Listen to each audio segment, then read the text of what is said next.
So for today's video ay nagbabalik muna tayo for today sa pagbablog. Pero bago yan, intro muna tayo. Hi, ako si Miller, maraming ganap at si maraming pangarap ka. Tara, samahan niyo ako.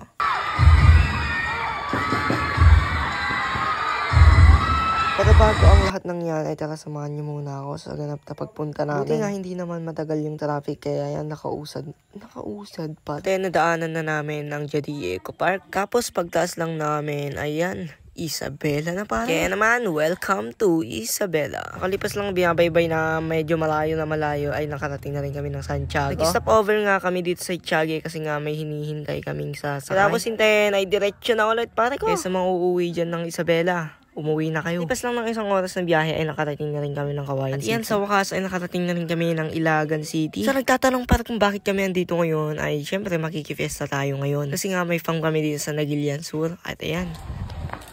Guys, andito na nga kami sa bahay ng mga lola. Kasi tara, bisita tayo for today. Let's go pare. Sa nakakaalam nito, ang tawag dito ay binalay sa amin eh. Comment nyo nga kung ano sa inyo to.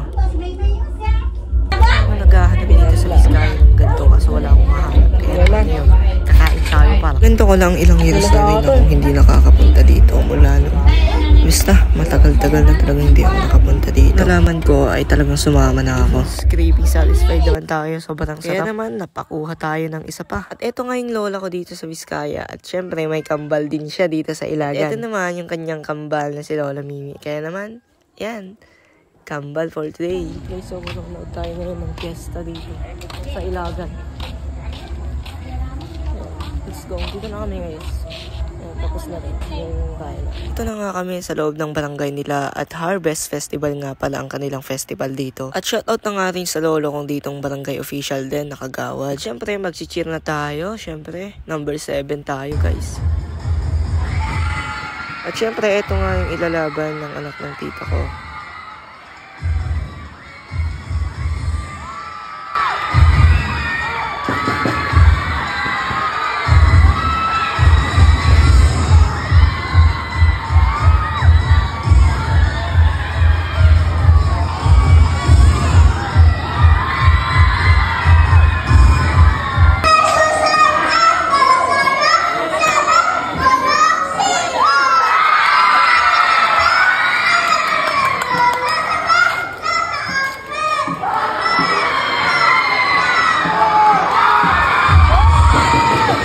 For today's video, see you sa next vlog ko. Bukas na rin yon.